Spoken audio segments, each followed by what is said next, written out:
చెల్లిస్తున్నాను ప్రియులారా. ప్రార్థన చేసుకుందాం ప్రియులారా. వాక్యం కొరకు పరలోకమందున మా తండ్రి, మీకే స్తుతులు స్తోత్రములు వందనములు చెల్లించుకొనిచున్నాం మా తండ్రి. గొప్ప దేవ, ఉదయకాలం నుండి ఇంతవరకునైనా స్త్రీల మీటింగ్లోనైనా ఇంతవరకు మీరు చక్కగా జరిగించిన విధానమును బట్టి మీకు హృదయపూర్వక వందనాలు చెల్లిస్తున్నాం మా తండ్రి. ఉదయకాల సమయంలోనైనా నీ కుమార్తెను నిలువబెట్టినైనా హన్నా గురించినైనా మాకు అనేకమైన లోతైన మర్మమైన మాటలను బయలుపరిచినందుకు మిమ్మల్ని స్తుతిస్తున్నాం మా తండ్రి. ఉదయకాల సమయంలో విన్న ఆత్మీయ ఆహారాన్ని నైనా నెమరు వేసుకునే భాగ్యం దయచేయండి. అదేవిధంగా హృదయం అనే పలకపైన రాసుకొని నైనా తండ్రి మేము తిరిగి వాటిని నెమరు వేసుకొని జ్ఞాపకం చేసుకొని అలాగున జీవించడానికి మీరే మా పట్ల కృప చూపమని వేడుకొనుచున్నాం తండ్రి. లోకంలో ఉన్నాం, దేహంలో ఉన్నాం తండ్రి. నైనా శరీరాశ నేత్రాశ జీవపు డంబాలకు దూరముగా ఉండి మీకు దగ్గరగా ఉండి జీవించే భాగ్యం ప్రతి ఒక్క బిడ్డకు అనుగ్రహించమని వేడుకొంచున్నాం తండ్రి. ఇప్పుడునైనా వాక్యంలోనైనా మీరే ఉండి ఏ బిడ్డకి ఏ ఆత్మీయ ఆహారం అవసరమో ఆ బిడ్డకు ఆత్మీయ ఆహారాన్ని సమృద్ధిగా మీరు దయచేయమని వేడుకొంచున్నాం తండ్రి. నైనా ఈ సమయం మొదలునైనా రాత్రి వర్తమానం ముగిసి భోజనాలు ముగిసే వరకునైనా మీ తోడు మీ ప్రసన్నత మాతో ఉంచి ప్రతి ఒక్క కార్యక్రమాన్ని చక్కగా జరిగించి మీరు మాత్రమే మహిమ ఘనత ప్రభావములు పొందమని యేసయ్య పరిశుద్ధమైన నామమును స్తుతించి ప్రార్థించి అడిగి వేడుకొనుచున్నాము మా పరమ తండ్రి. ఆమేన్. ఇక్కడ చూస్తున్నాం ప్రియులారా, ఉదయకాల సమయంలో మనకు అక్కగారు తెలియజేసినట్టుగా హన్నా గురించి ఎన్నో మనం మాటలు తెలుసుకున్నాం, నేర్చుకున్నాం. దేవాతి దేవుడు మనకు సమృద్ధికరమైన ఆహారాన్ని ఉదయకాలంలో దయచేశారు ప్రియులారా. మనం హన్నా గురించి అక్కగారు చెప్పినట్లుగా కేవలం ఆమెకు సంతానం లేదనే మనకు తెలుసు, కానీ ఆమె లేవి గోత్రాన్ని నిలువబెట్టింది, ఎల్కానాకు భార్యగా నిలువబడింది. ఆమె పెనిన్నా పెడుతున్న బాధలను భరించలేక నేను మా పుట్టింటికి వెళ్ళిపోతా అనలేదు. ఒక్క మాట కూడా సనగలేదు, గొనగలేదు. తనలో తానే ఎంతగానో కుమిలిపోయింది ప్రియులారా, ఎంతగానో బాధపడింది. కానీ పెనిన్నాతో మాత్రము ఒక్క మాట అయినా ఆమె ఎదురాడలేదు ప్రియులారా. కాబట్టి ఆమె ఓర్పు కలిగిన స్త్రీగా కూడా ఉన్నది. ఏ విషయంలో అంటే పెనిన్నా విషయంలో కూడా, సంతాన విషయంలో కూడా ఆమె ఎంతగానో సహనము కలిగి ఓర్పు కలిగి పెనిన్నా మాటలకు భరించలేక ఆమె శిలోహు మందిరములో ఆమె మనోదుఖము కలిగి ఆయన సన్నిధిలో ఆమె మనవి చేసినప్పుడు ఆ దేవాతి దేవుడు ఆమె మనవిని ఆలకించి గొప్ప ప్రవక్తను, న్యాయాధిపతిని, 2 రాజులను అభిషేకించిన ఒక కుమారుణ్ణి ఆమెకు అనుగ్రహించాడు ప్రియులారా. ఆయన సమూయేలు ప్రియులారా. ఆయన గొప్ప ప్రవక్త, ఇశ్రాయేలీయులకు న్యాయాధిపతిగా ఉన్నారు. అంత మాత్రమే కాకుండా అతడు మొట్టమొదటి రాజైన సౌలును, 2వ రాజైన దావీదును కూడా అభిషేకించారు ప్రియులారా. కాబట్టి గొప్ప కుమారుణ్ణి ఆమె పొందుకున్నది. మొట్టమొదట జన్మించినా కూడా పెనిన్నా పిల్లలు ఏ ప్రయోజకులు కాలేదు ప్రియులారా. దేవుని విషయంలో ఆమె ప్రభు సన్నిధిలో దేవుణ్ణి వేడుకొని కన్నది కనుక ఆయనను గొప్ప ప్రవక్తగా దేవుడు ఏర్పాటు చేశారు ప్రియులారా. అందువలనే మనకు ఉదయకాలం మనకు సేవకులు చెప్తుంటారు ఏమంటే, లోకంలో సామెత ఆలస్యం అమృతం విషం అంటారు. అది లోకస్తులకని, మనకైతే ఆలస్యము ఆశీర్వాదమని. ఆమెకు సంతానము లేటుగా అయినా కూడా గొప్ప కుమారునికి దేవుడు ఆమె జన్మనిచ్చేటట్టుగా దేవుడు ఆమెకు అనుగ్రహించాడు ప్రియులారా. అందువల్లనే గొప్ప ప్రవక్తను ఆమె జన్మనిచ్చింది ప్రియులారా. ఆమె ఒక మంచి తల్లిగా కుమారుణ్ణి ఉగ్గుపాలతోనే దైవ ప్రేమను పెంచి ఆయన పాలు విడిచిన వెంటనే దైవ సన్నిధిలో వదిలినది. ఈ పరిశుద్ధ గ్రంథంలో ఆ విధంగా వదిలిన తల్లులు ఎవరు లేరు ప్రియులారా. కాబట్టి ఆమె దైవ ప్రేమను ఆయనలో పాలతోనే పెంచి ఆయనను దైవ సేవకు అర్పించింది ప్రియులారా. కాబట్టి ఆమె గొప్ప ఘనురాలని మనము తెలుసుకోవచ్చు. అదేవిధంగా ఈ సాయంకాల సమయంలో కూడా మనము ఒక తల్లి ప్రేమ, దైవ ప్రేమ ఎటువంటిదో మనము పరిశుద్ధ గ్రంథంలో చదువుకుందాం. దేవుడు మనతో ఏం మాట్లాడబోతున్నారో పరిశుద్ధ గ్రంథంలో మనం చూసి ఆ దేవాతి దేవుని సహాయం పొందుకొని ఆత్మీయ ఆహారం సమృద్ధిగా భుజిద్దాం ప్రియులారా.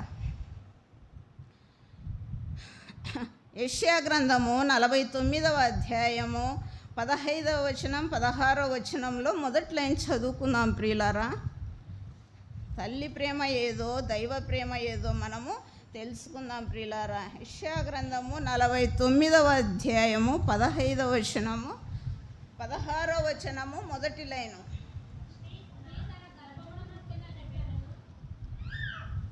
చదవండి ప్రియులారా, చదవండి.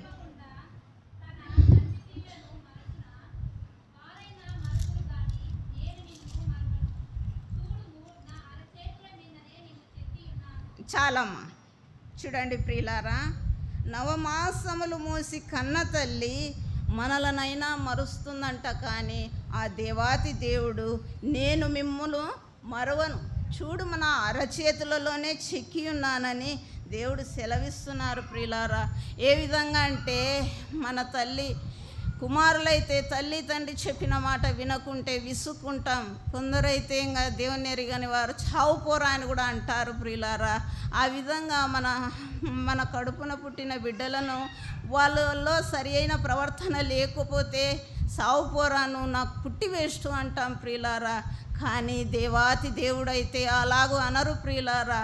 చెడిపోయిన వారిని బాగు చేయడానికి ఆయన పరలోక వైభవాన్ని వదిలి భూలోకానికి వచ్చారు ప్రియులారా. మనమైతే చెడిన వారిని చూసి అసహించుకుంటాము, కానీ ఆ దేవాతి దేవుడైతే చెడిన వారిని ప్రేమిస్తారు ప్రియులారా. అందుకే ఆయన ప్రేమామయుడు. కాబట్టి ఆ దేవాతి దేవునికి ఎన్నో నామాలు కలవు, మనం సేవకులకు చెప్పగా వింటూ ఉంటాం. కాబట్టి ఆయన ప్రేమామయుడు. మనమైతే చెడిపోయిన వారిని ఎంత మాత్రం కూడా వాళ్ళ పక్కన కూర్చోడానికి కూడా అసహించుకుంటారు. బాగున్న వాళ్ళ పక్కన కూర్చోడానికి కూడా చాలామంది అసహించుకుంటారు ప్రియులారా. ఇంకా చెడిన వాళ్ళని అసహించుకోరా ప్రియులారా. కాబట్టి చెడిన వారి కోసమే ఆ దేవాతి దేవుడు వచ్చారు ప్రియులారా. అందుకే ఆరోగ్యవంతునికి వైద్యుడు అక్కరలేదు, జబ్బు కలిగిన వానికి అనారోగ్యునికే వైద్యుడు అవసరం ప్రియులారా. అందువల్లనే మనకున్న జబ్బును పోగొట్టడానికి ఆ పరమ వైద్యుడైన ఆ దేవాతి దేవుడు పరలోకము నుండి భూలోకానికి వచ్చారు ప్రియులారా. ఎందువల్లనంటే తండ్రి చిత్తం నెరవేర్చడానికి తండ్రి అయిన యెహోవా దేవుడు కుమారుడైన క్రీస్తు ప్రభుల వారిని ఈ భూలోకానికి పంపించారు. ఎందుకంటే మనం నశించి నరకానికి వెళ్ళకూడదని ఆ దేవాతి దేవునికి మన పైన ఎంతో ప్రేమ ప్రియులారా. తండ్రి అయిన దేవునికి మన పట్ల ఉన్న ఆ ప్రేమను బట్టి కుమారుణ్ణి కూడా లెక్క చేయకుండా, నా కుమారుడు కదా, నాకు ఏకైక కుమారుడు కదా ఈయన యేసుక్రీస్తు ప్రభుల వారు, నా ముద్దుల కుమారుడు కదా అని కూడా అనుకోకుండా ఆ పరలోకము నుండి ఈ చెత్త భూలోకమైన, అపవాది భూలోకమైన, దుష్టలోకమైన, పాపలోకమైన ఈ లోకానికి తండ్రి పంపించారు ప్రియులారా. ఆయన చిత్తం నెరవేర్చడానికి దేవుడు మన కోసం ఈ భూమి మీద కన్యమరియ గర్భంలో జన్మించారు ప్రియులారా. ఎందువల్లనంటే తల్లి ప్రేమ కంటే మించిన ప్రేమ ఆ దేవాతి దేవునికి మన పైన ఉన్నది కాబట్టి దేవుడు వచ్చారు ప్రియులారా. అందుకే అంటున్నారు ఏమని, తల్లి అయినా మరుస్తుంది కానీ నేను నిన్ను మరవను. ఇదే గ్రంథంలో రాయించారు, ముదిమి వచ్చు వరకు నేను మిమ్మల్ని ఎత్తుకొని వాడనని దేవుడు సెలవిచ్చారు ప్రియులారా. కాబట్టి తల్లి అయినా మరుస్తుంది. ఒకానొక సమయంలో మనకు తీరని బాధ, ఆవేదన, అనారోగ్యం వచ్చినప్పుడు దేవా నన్ను స్వస్థపరచునైనా అంటాం. కానీ ఆ దేవాతి దేవుడు ఎంతోమంది అనారోగ్యులను ఇదే సంఘంలో ప్రార్థన చేయగా స్వస్థపరిచారు. ఆ దేవాతి దేవుడు నన్ను కూడా స్వస్థపరిచారు ప్రియులారా. నేను కూడా ఎప్పుడో మరణించవలసిన దానను సంఘం ప్రార్థన దేవుడు ఆలకించి ఈ సమయంలో ఇక్కడ నిలబడి ఉన్నానంటే ఆయన కృపనే ప్రియులారా. కాబట్టి ఎంతో అనారోగ్యంతో బాధపడిన నన్ను ఆ దేవాతి దేవుడు స్వస్థపరిచారు. కాబట్టి అందువల్లనే ఈ మాట దేవుడు సెలవిచ్చారు. ఎందుకంటే రోగులకే వైద్యుడు అవసరం, ఆరోగ్యవంతునికి అక్కడ లేదు. అందుకే బాగున్న వారి కోసం రాలేదు ప్రియులారా, దేవాతి దేవుడు అనారోగ్యుల కోసం వచ్చారు. ఏంది నాలో అనారోగ్యం, నేను ఆరోగ్యవంతుని కదా, నేను ఆరోగ్యవంతురాలను కదా అని అనుకుంటాము ప్రియులారా. మనలో ఒక తల్లి గర్భంలో రూపింపబడక ముందుకి ఒక గొప్ప రోగం ఉంది ప్రియులారా, అదే పాప రోగం. మన పాపాన్ని తీసివేయడానికే ఆ దేవాతి దేవుడు ఈ భూలోకానికి వచ్చి 33.5 సంవత్సరములు జీవించి ఆయన తన రక్తాన్ని చిందించి మన పాపాన్ని కడిగాడు ప్రియులారా. మన తల్లి కడుగున ఆ విధంగా తన రక్తాన్ని చిందించి తన ప్రాణాన్ని పెడుతుందే ప్రియులారా తల్లి. కానీ 9 మాసములు మోసి కంటుంది అంతవరకే ప్రియులారా. మన తండ్రి ఇస్తాడు. కూతురుకైతే తనకున్న ఆస్తిలో మంచి కట్నం ఇచ్చి ఒక అయ్య చేతిలో పెట్టి అత్తగారింటికి పంపిస్తాడు. కుమారునికైతే తనకున్న ఆస్తిని ఇస్తాడు, కానీ తండ్రి ప్రాణం పెట్టాడు కదా ప్రియులారా. కానీ తండ్రి కన్నా మించిన ప్రేమ మన పరమ తండ్రికి ఉంది ప్రియులారా. ఆస్తి ఇస్తారు మనకు. దేవుడు ఒక మాట సెలవిచ్చారు, ఏమని? ఆయన నమ్మిన బిడ్డలకు ఆయన తలగానే ఉంచుతారు కానీ తోకగా ఉంచరు. ఆస్తిని ఇస్తారు, ఐశ్వర్యాన్ని ఇస్తారు. ఆ దేవాతి దేవుడు పరలోక రాజ్యాన్ని మనకు స్వాస్థ్యంగా ఇస్తారు. మనం ఈ భూలోకం వదిలిన తర్వాత పరలోకంలో యుగాయుగములు ఉండడానికి ఆయన బంగారు ఇండ్లను కూడా మనకు అక్కడ దయచేసి ఉంచుతారు. కేవలం మనం చేయవలసిన పని ఏమి అంటే ఆయన పట్ల విశ్వాసం ఉంచాలి, ఆయన పట్ల నీతిగా మనం జీవించాలి. ఆయన పట్ల మనం భయభక్తులు కలిగి జీవించినప్పుడు, ఆయన మార్గంలో మనం నడిచినప్పుడు, లోకం వైపు చూడకుండా దేవాతి దేవుని వైపు చూసినప్పుడు ఆ దేవుడు మనకు పరలోక స్వాస్థ్యాన్ని, భూలోకంలో సమస్తాన్ని ఇచ్చే దేవుడుగా మన దేవుడు ఉన్నారు ప్రియులారా. అందుకే తల్లి అయినా మరుస్తుంది కానీ మన దేవుడు మరవడు ప్రియులారా. తల్లి అయినా పగలంతా పోషిస్తుంది, మనకు సకల సౌకర్యములు చూస్తుంది. చిన్నపిల్లలైనా కూడా పెద్ద పెళ్ళిళ్ళు అయినాక కూడా చూస్తుంది, కానీ రాత్రి నిద్రపోతుంది ప్రియులారా తల్లి. కానీ మన పరమ తండ్రి ఆయన ఎన్నడూ కునకడు, నిద్రపోడు ప్రియులారా. మనను రాత్రి పగలు మనకు కాచి కాపాడుతూనే ఉంటారు ప్రియులారా.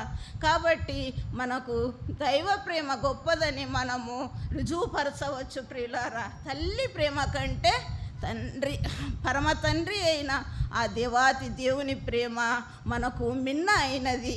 కాబట్టి ఒక తల్లి కూడా తన కుమారులు చనిపోతే ఆమె ఏమి చేసిందో పరిశుద్ధ గ్రంథంలో చూసుకుందాం ప్రియులారా. ఒకసారి 2వ సమూయేలు గ్రంథము 21వ అధ్యాయంలో చూసుకుందాం.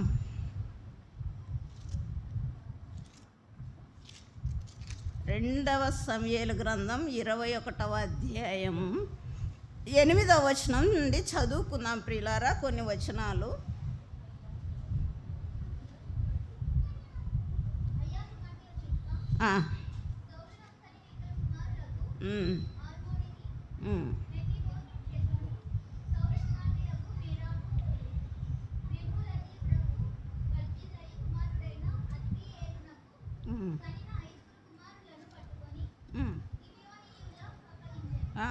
చూస్తున్నాం ప్రియులారా. 21వ అధ్యాయము 8వ వచనం ప్రియులారా. అయ్యా కుమార్తెయగు రిస్పా సౌలునకు కనిన 2 కుమారులకు హర్మోనిని మెఫీబోషెతును, సౌలు కుమార్తెయగు మేరాబు అనగా కింద మీకాలు అని వ్రాయబడి ఉన్నది ప్రియులారా. హొట్లైన్లో మేరాబు అనగా హెబ్రీ భాష, మీకాలు అనగా మామూలు గ్రీకు భాష, హెబ్రీ భాషకు అర్థము మేరాబు అనగా మీకాలని మనం ఇక్కడ చూస్తున్నాం ప్రియులారా. కాబట్టి ఇక్కడ రిస్పా అనగా వేడెక్కిన రాయి అని అర్థము ప్రియులారా.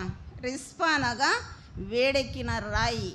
రాయి అంటే మనకు ఒకరు గుర్తుకొస్తారు ప్రియులారా పరిశుద్ధ గ్రంథంలో. మన దేవా పేతురు అంటే కూడా రాయి. మన ప్రభు అయిన యేసుక్రీస్తుల ప్రభు వారు కూడా చేతి సహాయము లేకుండా తీయబడిన రాయి అని మన ప్రభువుల వారిని అంటాం. మూలకు తలరాయి ఆయనే ప్రియులారా, అడ్డుబండయు అడ్డు రాయు ఆయనే ప్రియులారా. కాబట్టి వేడెక్కిన రాయి అని అర్థము రిస్పా అంటే. కాబట్టి ఆమె ఇద్దరు కుమారులకు అర్మోనిని మెఫీబోషెతును, సౌలు కుమార్తెయగు మెరాబు మెహూలతీయుడగు బర్తిల్లయి కుమారుడైన అద్రియేలునకు కనిన 5 కుమారులను పట్టుకొని గిబియోనీయులకు అప్పగించెను. వారు ఈ 7 తీసుకొని పోయి కొండ మీద యెహోవా సన్నిధిని ఉరి తీసిరి. ఆ 7 ఏకరీతినే చంపబడిరి. కోతకాలమున యవల కోత ఆరంభమందు వారు మరణమైరి. అయ్యా కుమార్తెయగు రిస్పా గోనెపట్ట తీసుకొని కొండపైన పరచుకొని కోతకాల ఆరంభం మొదలుకొని ఆకాశము నుండి వర్షము ఆ కలేబరముల మీద కురియు వరకు అచ్చటి నుండి పగలు ఆకాశ పక్షులు వాటి మీద వాలకుండాను, రాత్రి అడవి మృగములు దగ్గరకు రాకుండాను వాటిని కాచుచుండగా అయ్యా కుమార్తెయగు రిస్పా అను సౌలు ఉపపత్ని. ఈమె ఎవరు అంటే సౌలుకు ఉపపత్ని ప్రియులారా. ఆమె 2 కుమారులు, మిగతా 5 కుమారులు ఆ కొండపైన చంపబడ్డారు ప్రియులారా. చంపబడినప్పుడు ఈ రిస్పా ఏం చేసిందంటే ఆమె గోనెపట్ట పరచుకొని అని వ్రాయబడి ఉన్నది ప్రియులారా. కొండపైన గోనెపట్ట తీసుకొని కొండపైన పరచుకొని ఆమె చనిపోయిన కలేబరముల దగ్గరకు వెళ్ళి గోనెపట్ట పరుచుకొని ఆ జీవము లేని ఆ కలేబరములకు ఆమె కావలి కాస్తున్నది ప్రియులారా. ఎందుకంటే తల్లి ప్రేమ కాబట్టి. చనిపోయినా కూడా యవ్వన కాలంలో చనిపోతే కుమారులు కానీ కుమార్తెలు కానీ వాళ్ళ తల్లిదండ్రులు చాలా కాలం వరకు దుఃఖపడుతుంటారు ప్రియులారా. కాబట్టి ఈమె కూడా వాళ్ళను చంపబడ్డారు, వాళ్ళు చనిపోలేదు ప్రియులారా. చనిపోతే అంత దుఃఖం ఉండదు. ఒకరు తీసుకొని వెళ్ళి చంపితే వారికి చాలా బాధ ఉంటుంది. కాబట్టి వాళ్ళు చంపబడ్డారు. కాబట్టి ఆమె ఆ కొండపైన గోనెపట్ట పరుచుకొని ఆ శవాలకు మృత కలేబరములకు కాపలా కాస్తుంది ప్రియులారా. ఏ విధంగా అంటే ఏ సమయములో అంటే యవల కోత ఆరంభం అనగానే పరిశుద్ధ గ్రంథంలో ఇంకొక చోట ఈ మాట వ్రాయబడి ఉన్నది ప్రియులారా. ఎక్కడంటే రూతు గ్రంథంలో వ్రాయబడి ఉన్నది ప్రియులారా. నయోమి ఆమె బెత్లెహేమును వదిలి ఆమె భర్త 2 కుమారులు మోయాబుకు వెళ్ళారు. అక్కడికి వెళ్ళిన తర్వాత భర్త 2 కుమారులు చనిపోయారు. కుమారులకు వివాహం జరిగిన తర్వాత తిరిగి ఆమె బెత్లెహేముకు వచ్చింది ప్రియులారా. రూతును ఒక్కదాన్ని తీసుకొని ఓర్పా ముద్దు పెట్టుకొని వెళ్ళిపోయింది. రూత్ అయితే తనను హత్తుకొని ఉన్నది, ఏమీ లేదు తన దగ్గర. అందుకే బెత్లెహేముకు వచ్చిన తర్వాత నేను రిక్తురాలను అంటది. ఎందుకంటే ఆమె ఏమీ లేనిదయింది, అంతా కోల్పోయింది. ఏమంటే ఆమె దగ్గర ఆస్తులు అంతస్తులు లేవు ప్రియులారా. రిక్తురాలను నేను అంటే ఆమె భర్తను కోల్పోయింది, 2 కుమారులను కూడా కోల్పోయింది. కాబట్టి నేను రిక్తురాలను అన్నది.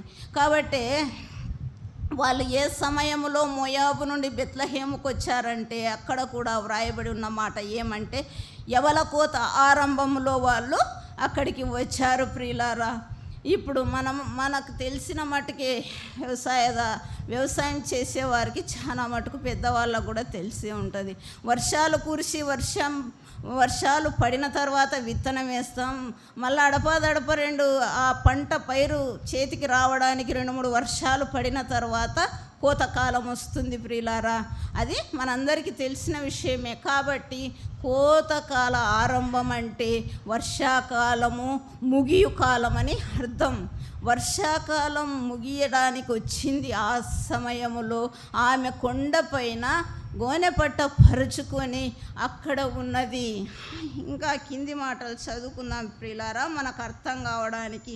ఈ యవల కోత ఆరంభంలో మొదలుకొని ఆకాశము నుండి వర్షము ఆ కళేబరముల మీద కురియు వరకు అచ్చటనే ఉండి, అంటే అప్పుడప్పుడే వర్షాకాలం ముగియబోతుంది, తిరిగి వర్షాకాలం వచ్చేంత వరకు ఆ కళేబరముల పైన ఆ పగలు ఆకాశ పక్షులు వాలకుండా, రాత్రి ఏ క్రూర మృగములు ఆ శవములను భుజించకుండా ఆమె ఆ కొండపైన శవములకు కాపలా కాస్తుంది ప్రియులారా. ఎందుకంటే తనకున్న 2 కుమారులు చనిపోయారు కాబట్టి ఆమె ఆ బాధ, తల్లి ప్రేమ కాబట్టి ఆమె ఆ దుఃఖములో అక్కడనే ఉంది ప్రియులారా. మరి ఆహారం ఎట్లా తినిందో, ఆమె ఏం తాగిందో మనకైతే గ్రంథంలో వ్రాయబడలేదు. కానీ ఆ కాలంలో మనుషులే తక్కువ, ఆమె కొండపైకి ఆహారం ఎవరిస్తారు ప్రియులారా. కాబట్టి ఆమె కుమారుల కొరకు ఆ కొండపైన ఆమె ఉన్నది ప్రియులారా. గోనె పట్ట పరుచుకొని ఉన్నది. ఎవల కోత ఆరంభం మొదలుకొని ఆకాశం నుండి వర్షము ఆ కళేబరముల మీద కురి వరకు అచ్చటనే ఉన్నది ఆమె తల్లి ప్రేమ. కాబట్టి మనమైతే అదే లాజరు చనిపోయినప్పుడు మార్తా మరియాలు అన్నారు, యేసు ప్రభుల వారు ఆయన మహిమ అక్కడ బయలుపరచబడాలి కాబట్టి ఆయన చనిపోయినప్పుడు రాలేదు, చనిపోయిన తర్వాత 4 రోజులకు వచ్చాడు ప్రియులారా యేసు ప్రభుల వారు. అక్కడికి వచ్చినప్పుడు మార్తా మరియాలు అంటున్నారు, తండ్రి ఇప్పుడు ఆ శవము కంపు కొట్టుచుంటుంది అని అన్నారు. మరి 4 రోజులకే శవము కంపు కొట్టినప్పుడు ఈమె ఎవల కోత ఆరంభంలో వచ్చి తిరిగి వర్షాలు కురిసే వరకు అక్కడే ఉంటే, అక్కడ ఈమె కుమారులు కాక మిగతా 5 కూడా చంపబడ్డారు. మరి 7 శవాలు అక్కడుంటే కంపు కొట్టవా ప్రియులారా? తల్లి ప్రేమ కాబట్టి వాసన అయినా కూడా ఆమె అక్కడనే ఉన్నట్టుగా మనం ఇక్కడ చూస్తూ ఉన్నాము ప్రియులారా. కాబట్టి మనము ఏం తెలుసుకుంటున్నామంటే తల్లి ప్రేమిస్తుంది కుమారులను. చనిపోయిన తర్వాత కూడా ఆమె అక్కడ ఉన్నట్టుగా మనం చూస్తున్నాం ప్రియులారా. ఎందుకంటే తన కుమారులు చంపబడ్డారు కాబట్టి ఆమె దుఃఖము ఆపుకోలేక చనిపోయిన శవాల దగ్గరనే కూర్చొని ఆమె బాధపడుతున్నట్టుగా మనము చూస్తున్నాం ప్రియులారా. ఇది తల్లి ప్రేమ ప్రియులారా. మరి దైవ ప్రేమ, దేవుని ప్రేమ ఈ పరిశుద్ధ గ్రంథంలో ఏ విధంగా వ్రాయబడిందో కొన్ని రెఫరెన్సులు చూసుకొని ముగించుకుందాం ప్రియులారా. ఇర్మియా గ్రంథము 31వ అధ్యాయం 3వ వచనం చదువుకుందాం.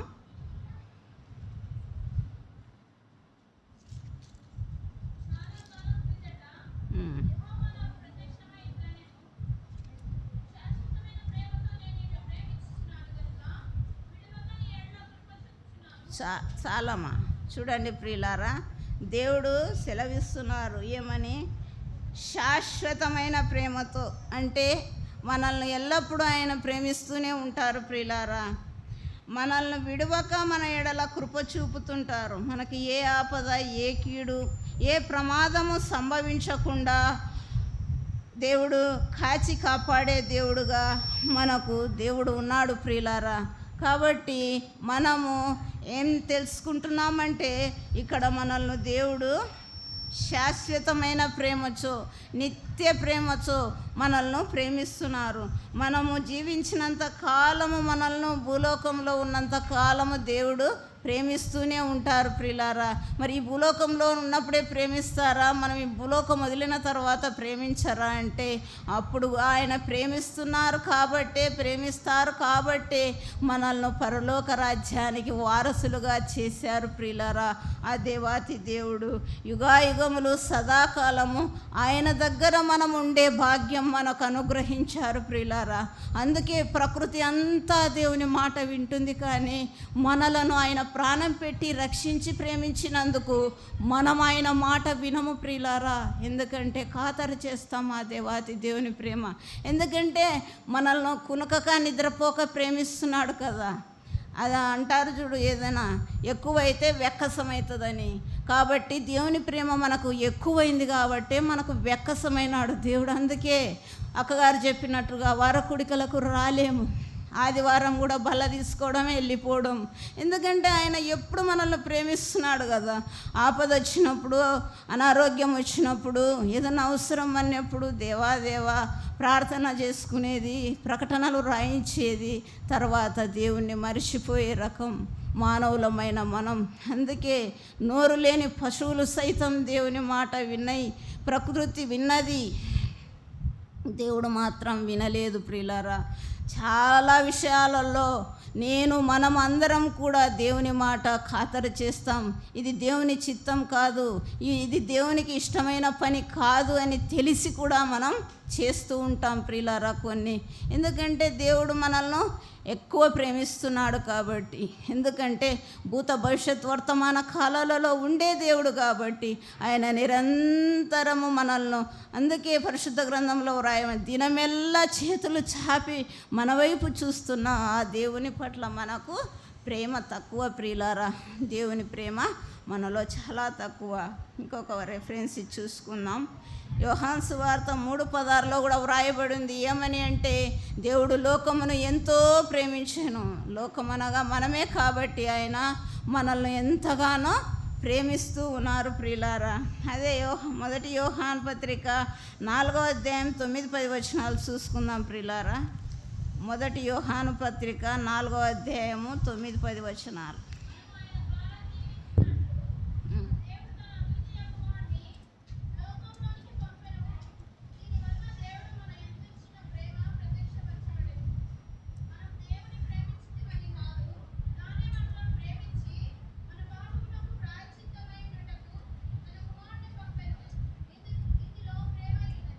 మనం ఇందాక చెప్పుకున్నాం కదా ప్రియులారా, ఏమని, దేవుడు తండ్రి అయిన దేవుడు కుమారుణ్ణి మన కోసం ఈ లోకానికి పంపాడని మనం ఆ మాటలని చెప్పుకున్నాం. దేవుడు ప్రేమాస్వరూపి ప్రియులారా.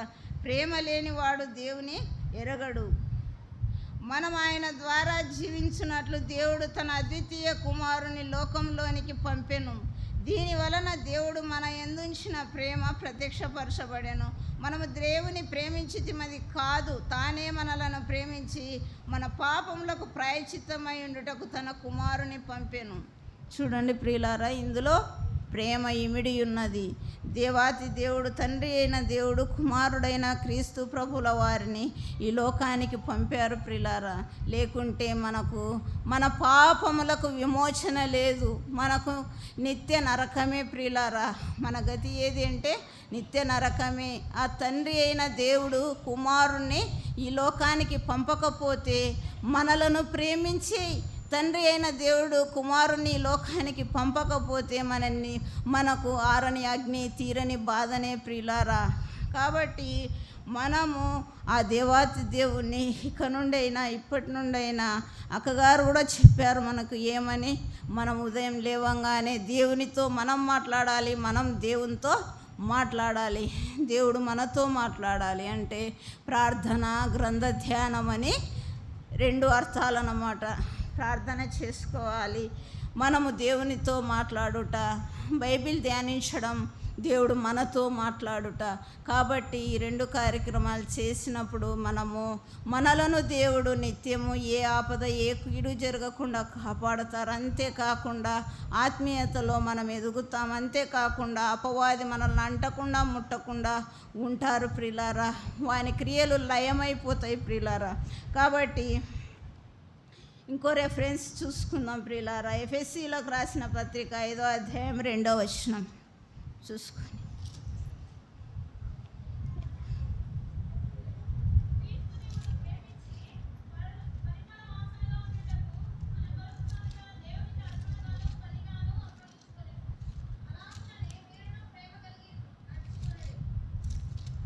చూడండి ప్రియులారా, ఇక్కడ చూస్తున్నాం ఏమని, మనలను ఆయన పరిమళ వాసనగా ఉంచడానికి ఆ దేవాతి దేవుడు మనల్ని ప్రేమిస్తున్నాడు ప్రియులారా. ఆయన బలిగాను అర్పణముగాను అప్పగించుకున్నారు ప్రియులారా. ఎందువల్లనంటే మనం బలి అయిపోవలసిన స్థానములో దేవాతి దేవుడు బలి అయిపోయారు. మనం అవమానం పొందవలసి ఉండగా ఆయన మన అవమానాన్ని ఆయన మీద వేసుకుని ఆయన అవమానపరచబడ్డాడు. ఏ విధంగా అంటే ఆయనను ఆనాటి యూదులు ఎంతగానో దూషించారు ప్రియులారా, ఎంతగానో ఆయనను నీచంగా మాట్లాడారు, మొహము పైన ఉమ్మి వేశారు ప్రియులారా. దేవాతి దేవునికి ఒక చోట దేవుని బిడ్డలు తెలియజేశారు, 600 మంది ఆయన ముఖం పైన ఉమ్మేశారంట ప్రియులారా. మన ముఖం పైన ఒక్కరు ఉమ్మేస్తే మనం సహించగలమా, ఊరుకుంటామా ప్రియులారా? దేవుని బిడ్డలమైనా కూడా మనం ఊరుకోం. నా మొహం పైన నువ్వెందుకు ఉమ్మేస్తావని మనం గొడవ పడతాం ప్రియులారా. నా పాపముల కోసం ఆయన మొహం పైన ఉమ్మి వేయించుకున్నాడు ప్రియులారా. ఆయన గడ్డపు వెంట్రుకలను పీకారు, ఆయన చెంపలను దాచుకొనలేదు. ఉమ్మి వేసినప్పుడు ఆయన మొహమును కూడా ఆయన మరుగు చేయలేదు ప్రియులారా. ఆయన మన కోసం 39 కొరడా దెబ్బలు తిన్నాడు ప్రియులారా. ఎందుకంటే మనం చేసిన ఆ పాపముల కోసమే ప్రియులారా. ఆ కొడ అయితే ఎంతగానో దానికి కొండి ఉంటుందంట ప్రియులారా. ఒక్క దెబ్బ కొట్టినప్పుడు 1/2 కిలో మాంసం ఆ దేవాతి దేవుని శరీరంలో నుండి ఆ కొండి ద్వారా బయటకు వస్తుందంట ప్రియులారా. మరి మనము ఒకరి కోసం మనం ఒక దెబ్బైనా తింటామా? తినం ప్రియులారా. కాబట్టి ఆ దేవాతి దేవుని శరీరంలో ఎంతో మాంసము చిట్లిపోయింది ప్రియులారా. నా కోసం, నా పాపముల కోసం ఆ దేవాతి దేవుడు అంత శ్రమను అనుభవించాడు, అంత అవమానాన్ని అనుభవించాడు. తన రక్తమంతా నీ కోసం నా కోసం ధారపోశాడు. తన శరీరంలో ఉన్న ప్రతి ఒక్క అవయవాన్ని కూడా నీ కోసం నా కోసం ఎంతగానో గాయపరుచుకున్నాడు ప్రియులారా. కాబట్టి మనమే ఆయన పట్ల ఆయనకు చేసిన ఆ దుష్టక్రియలను, ఆనాటి యూదులు ఆయనకు పెట్టిన బాధను మనం జ్ఞాపకం చేసుకుంటే ఎంతో బాధాకరం ప్రియులారా. ఆయనను నీవు 3 రోజులలో దేవాలయంను కడతానన్నావు కదా అని ఎగతాళి చేసి ఆయన మాట్లాడిన మాటలను ఎంతో నీచంగా ఎగతాళి చేసి నవ్వారు ప్రియులారా. అదంతా ఎవరి కోసం అంటే నా కోసం, నీ కోసమే ప్రియులారా. ఎందుకు మన పట్ల ఆయన అంత ప్రేమ చూపారంటే, అంత ప్రేమ తండ్రికి ఉంది, కుమారునికి కూడా మన పట్ల అంతటి ప్రేమ ఉంది. కాబట్టి అందువల్లనే తల్లి ప్రేమ కన్నా దైవ ప్రేమ మిన్న అని మనము ఈ సాయంకాల సమయంలో తెలుసుకొనవచ్చును ప్రియులారా. కాబట్టి ఆ దేవాతి దేవుడు ఎన్నో బాధలు నీ కోసం నా కోసం అనుభవించారు. తన శరీరాన్ని అంతా మాంసపు ముద్దగా మార్చుకున్నారు ప్రియులారా. ఎందుకంటే మన పట్ల ఆయనకున్న ప్రేమ అటువంటిది కాబట్టి అంతగా ఉన్నారు.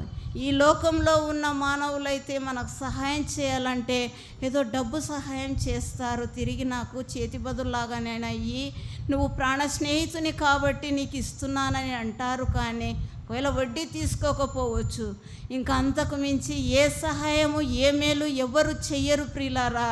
మన పరమ తండ్రి కాబట్టి మన కోసం అంత శ్రమ పొందాడు, అంత బాధపడ్డాడు. చివరకు దాహానికి నీళ్లు కూడా ఇవ్వలేని లోకం ప్రియులారా. ఆనాటి లోకం దాహం దాహం అన్నప్పుడు చేదు చిరకనిచ్చింది ప్రియులారా. ఎంత దుష్టంగా, ఎంత దుర్మార్గంగా దేవుని పట్ల ప్రవర్తించినారో మనం తెలుసుకుంటే అంత బాధ అవుతుంది ప్రియులారా. ఎందుకంటే ఇదంతా ఆయన చేశారంటే నీకోసం నా కోసమే ప్రియులారా. ఇప్పుడు మనం ఈ మాటలన్నీ ఎందుకు చెప్పుకొనిచున్నామంటే దేవుడు మన పట్ల అంత ప్రేమ చూపారని చెప్తున్నాను ప్రియులారా. ఎంత ప్రేమ అంటే తన శరీరాన్ని కూడా, తన ప్రాణాన్ని కూడా లెక్క చేయలేనంత ప్రేమ చూపారు ప్రియులారా. దాన్ని కొలవలేము, దాన్ని తూచలేము. తూంచడానికి తక్కెడ లేదు, కొలవడాన్ని దగ్గర కొలబద్ద లేదు ప్రియులారా. అందుకే అంతటి ప్రేమతో మనలను దేవాతి దేవుడు ప్రేమించారు ప్రియులారా. మనము కూడా ఇక నుండైనా ఆ దేవుని పట్ల అక్కగారు చెప్పినట్లుగా ఇక్కడ నువ్వు దేవుని పని చేస్తే నీకు పరలోకంలో జీతం ఉందని తెలియజేశారు కదా. ఇక నుండైనా మనం ఆయన పట్ల, ఆయన మనకు చేసిన గొప్ప మేలును జ్ఞాపకం చేసుకొని మనం కూడా ప్రేమ కలిగి జీవిద్దాం ప్రియులారా. కాబట్టి దేవుడు మన ఎడల చూపుచున్న ప్రేమను బట్టి దేవునికి మనం ఎంతగానో కృతజ్ఞులమై ఉన్నాము ప్రియులారా. కాబట్టి ఎందుకంటే ఆయన మన పట్ల అంతటి ప్రేమ చూపారు. ఇప్పుడైనా మనకు ఏదైనా ఒక బాధ వచ్చిందని ప్రార్థన చేసుకుంటే మనము చేసుకున్న, సంఘము చేసిన నెమ్మది కలుగుతుంది, స్వస్థత కలుగుతుంది ప్రియులారా. కాబట్టే మనము కూడా దేవాతి దేవుణ్ణి మనం ఎల్లప్పుడూ జ్ఞాపకం చేసుకొని ఆయన పట్ల మనము సంపూర్ణమైన, పరిపూర్ణమైన విశ్వాసం కలిగి జీవించడానికి ఇక నుండైనా ప్రయత్నం చేద్దాం ప్రియులారా.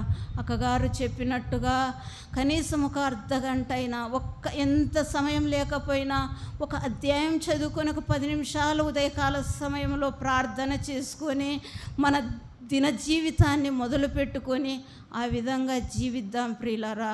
ఆ విధంగా జీవించడానికి త్రియేక దేవుడు మనకు సహాయము చేయనుగాక. ఈ కొద్ది మాటలు దేవాతి దేవుడు దీవించి ఆశీర్వదించునుగాక.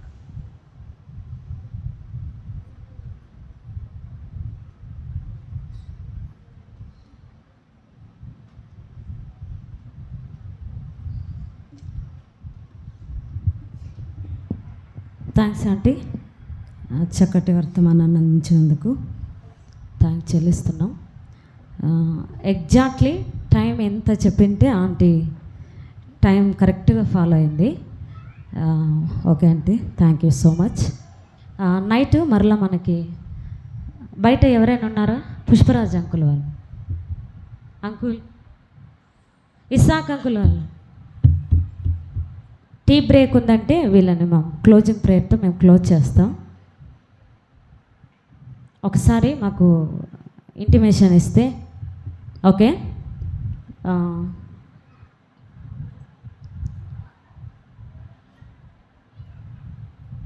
టీ బ్రేక్ ఉందా నాన్న? ఉంది. ఓకే, ఎగ్జాక్ట్లీ మరలా మనం టీ బ్రేక్ ఉందంట.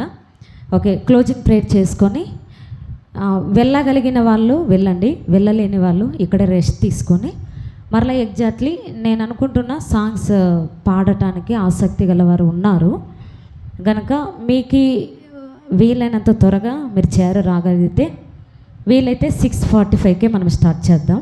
ఎందుకంటే పాడేవాళ్ళు ఉన్నారు కాబట్టి ఎవరిని వద్దు అనకూడదు కనుక మీరు 6:45 లేదా 6:50కి అట్లా చేరి వస్తే పాటలతో మనం ప్రారంభిద్దాం. Closing prayer. ఓకే, మన మధ్యలో ఉన్న ఆంటీ జయమ్మ ఆంటీ వచ్చి క్లోజింగ్ ప్రేయర్ చేస్తారు. తర్వాత మనం టీ బ్రేక్ తీసుకొని మరలా 6:40 లేదా 6:45 అయినా 50 అయినా చేరి రాగలిగితే పాడటానికి వీలుగా ఉంటుంది. వర్తమానాన్ని మనం సమృద్ధిగా వినాల్సి. నైట్ వాణి సెల్వి అక్క గారు మాట్లాడతారు. సో మీరు అందరూ చేరి రండి. ఒకవేళ ఇంటికి వెళ్ళిన వారు మీతో పాటు ఎవరినైనా తీసుకొని రండి ఆంటీ, రండి. మీతో పాటు తీసుకొని వచ్చే వాళ్ళని కూడా తీసుకొని రండి. క్లుప్తంగా ప్రార్థిస్తారు. కళ్ళు మూసుకుందాం.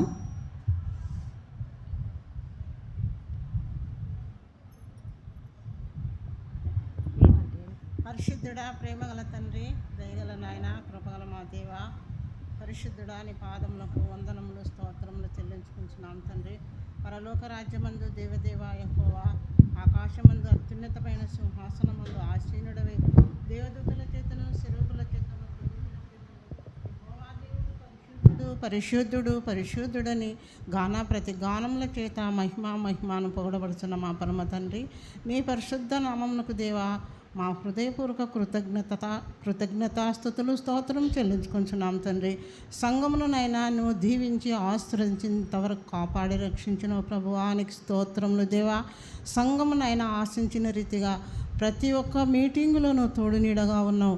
ఇప్పుడు నైనా స్త్రీల కూటములోనైనా నువ్వే ఉండి ఉదయకాలం మొదలుకొని నైనా సింహాసనమందు ఆధిపత్యం ఆసీనుడవై నైనా సంఘములో అధిపతి వేయండి ఆహ్వానించి కూడికను నైనా నువ్వు చూస్తున్నావు. పాటల ద్వారా నీ బిడ్డలు నీ ప్రేమ చేత ఎంతగానో నిన్ను స్తుతించినారు, నీకు స్తోత్రములు నైనా. మరి వాక్యమును చెప్పడానికి నీ దాసురాలను పంపించిన నీకు స్తోత్రములు నైనా. ఉదయకాలమున నాయన అన్న అంటే స్త్రీ అంటే శాంతిమూర్తి, ఆదర్శమూర్తి. లోకానికే ఆమె స్త్రీ ఎంతో దయాప్రాప్తురాలని మరియమ్మని ఏ రీతిగానో ఆశీర్వదించినావో అదేవిధంగా ఈ భూలోకంలో స్త్రీకి అంత గౌరవం, మర్యాద నాయనా ఎన్నో చేయవలసిన కార్యములు చేసి ఇంతవరకు స్త్రీలను నడిపించిన దేవానికి స్తోత్రములు నాయనా. ఆ విధంగా అలాంటి యోగ్యమైన స్త్రీలాగా మేము కూడా అందరము విన్న వాక్యమును హృదయంలో చేర్చుకొని మా పిల్లల పట్ల, కుటుంబాల పట్ల లోటులు ఏమున్నావో అవి సరిచేసుకొని దేవాని సన్నిధిలో నిన్ను స్తుతించి గణపరిచి ఆరాధించే బిడ్డలుగా మమ్మల్ని ఆయత్తపరిచి మరి జరగబోయే కూటమిలో నువ్వే ఉండి నైనా నీ నామమునకు మహిమ ఘనత ప్రభావం చెల్లించుకోనని నీ ప్రియ కుమారుడైన యేసుక్రీస్తు ప్రభు శక్తిగల నామమున ప్రార్థన చేసి అడిగి వేడుకొంచున్నాం పరమ తండ్రి, ఆమేన్. థ్యాంక్స్ అంటే అందరికీ వందనాలు. కుడిక ముగించబడింది. 6:45 లోపు రండి మందిరంకి. మరలా మనం ప్రారంభించుకుందాం. నైట్ వాణి సెల్వి అక్క మనకు వాక్యాన్ని అందిస్తారు. ఓకే, త్వరగా సమయానికి చేరి వచ్చి ప్రభు నామాన్ని గణపరుద్దాం. అందరికీ మరొకసారి వందనాలు. లేకంటే టీ బ్రేక్ ఉంది, మీరు తాగేసి రెస్ట్ తీసుకోవచ్చు.